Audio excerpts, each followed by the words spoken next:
Do you feel stuck at all in your cycling journey? I personally am a big believer that you got to know where you are in order to move forward. In this video, I want to talk about the 6 phases of the cycling journey and some of the good and bad of each. And stick around to the end, because phase number 6 is the one that I feel all of us cyclists need to get the most out of the sport. So let's dive straight in. Hey guys, welcome back to week 3 of Simple Foundations. So glad that you're still here on the journey. Today I want to talk about these 6 phases of cycling. These are phases I have personally gone through on my cycle journey, and I want to talk about the good and the bad on both. I sort of feel like when we start cycling we progress crazy fast and no one really tells us where that progression is going to take us. This is a bit of the natural flow that I see so many riders going through, and we kind of get into the sport and we just start feeling a bit lost and we kind of don't know where we are anymore. We've just dived in, we've progressed fast, and we're not sure where we're currently sitting in the sport. And that's going to lead to some feelings and thoughts about our bikes. They're not always positive, so let's try and make sense of it. Let's dive into phase 1, starting with the beginner. Super exciting phase, this one. You've started the sport, but it's scary. We have no idea what we're doing. Fortunately, we are often really enthusiastic, so we don't stay in this phase for long. We very quickly moved into phase 2, the rapid improver. Now you've got momentum. The body's getting used to turning the pedals, and you start to get used to doing the sport. You're learning some stuff. You've made those early mistakes, and you're starting to get better. You're going to start feeling like a cyclist. This is probably a 12-month period. Again, you're still enthusiastic. You're still crushing it and seeing massive gains. So again, you're going to fly through this phase, and you're going to love every moment of it. Not a problem. Now, phase 3. This is where it gets tricky. The boundary pusher. This is where it gets serious. You are caught in the sport now, and you want more. You want to go faster. You want to start pushing those boundaries, and you want as much out of the sport as you can possibly get. The pursuit starts to eat some serious time, but you think that with the progression that you're getting, that you'll be a national champion in a year or 2. However, the chase of this performance, we do start to cross some pretty bad lines. Riding both days in the weekend and after work, we start to really eat into some time. Also, the cost of bikes, the cost of events, the travel really starts to eat into our finances as well. On top of that, the rate of progression dies out, and we really start to hit the ceiling of our performance with the lifestyle that we have. For most people, this pursuit ends in a dead end, hitting a wall. We actually cannot go further than where we are. Potentially that is a long way off from where we wanted to be when we started to push these boundaries in the first place. And then this leads to phase 4, the backtracker. Right, so we did the performance chase, and we've realized that there will always be someone faster than us. Heck, even the World Tour pros hardly win bike races. So to deal with that major deficit that we just put ourselves in to try and achieve in the sport, we do one thing: we back off, try and rebalance our life in some way.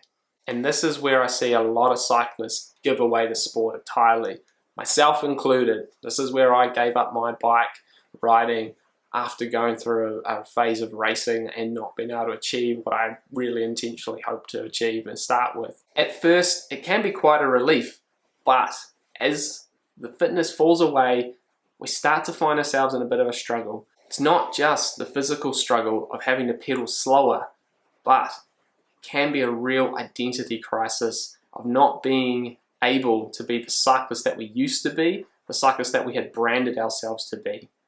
So, in a means of trying to rectify that, we move into phase 5, the expander. We can't ride fast, so we go wide. We ride all the bikes. Heck, even Lachlan Morden's given us permission to ride all the bikes, so we respond accordingly. We buy lots of bikes, we do lots of different type of riding, not exactly being the best of the best at them, but doing lots, having different bikes. We go from being single focused in our performance phase to now multi-focus with 5 bikes and wanting to do all of the different types of riding, and it means of being a cyclist again. And this phase can be ultra fun because there's no bad type of bike, there's no bad riding experiences, and a lot of it's fresh. It keeps us motivated for a good while, trying new things. But some of the pitfalls of the performance phase start to creep back in with big hours, lots of money, lots of other commitments, and we start to lose focus again of that sort of more balanced lifestyle by trying to seek these expanses of experiences on the bike. So we end up looping ourselves back into the backtracker phase, just this time there's a lot more bikes in the shed. So where do we go from here? Those 5 phases and that loop at the end is often where we find ourselves when we don't really ask the questions that we need to about our bike riding. We go round and round a circle, trying to find that identity and never really coming up with the answers to questions that we should be asking ourselves. We're trying to find it in the riding, not before the riding. But all is not lost. We do have phase 6. This is the loop breaker for us. So this title can be whatever you want to do, fill in the blanks. But for me, I call it the simple cyclist phase. For me, what it is it's the embodiment of all of the experiences and answering all the questions that we have about our bike riding and bring it into one phase. If you get here, you are in prime position. Point of your cycling journey where you understand yourself well enough to be able to tackle the sport with the right attitude and the right energy.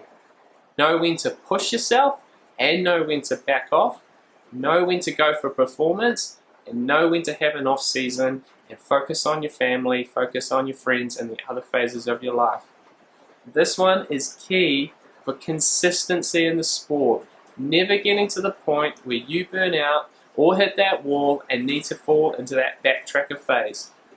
It is 100% the phase that we should be trying to get to as cyclists, but it is super hard to stay here because there will always be things that pull you into either more types of cycling and more experiences or to push further down a road and seek more performance. But remember, more is not always good. Too much cycling is a bad thing. We want to get ourselves to a point where we know that not only are we maximizing it for ourselves and going after personal goals that we can be proud of, but we can do it for years and years and years and years to come. That is the goal. And like always, this is personal to you. Take some time to work out what this phase looks like. Understand where that phase has its own limits for yourself. You've got to know where you are to be able to move forward.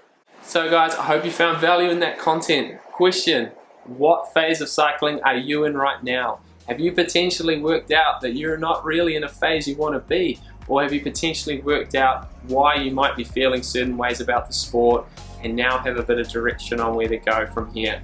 Would love to know. Let us know in the comments below. And hey, remember, this is a series. There's a few more videos back to help you start answering some of these questions. And if you're not subscribed already, hit the links below. Would love to come on the cycle journey. I've got a few more weeks of this before we wrap up a whole series and really kick off the simple cycling journey for you guys. So keep it simple out there, guys, and we will see you next week for another Simple Foundations. Cheers.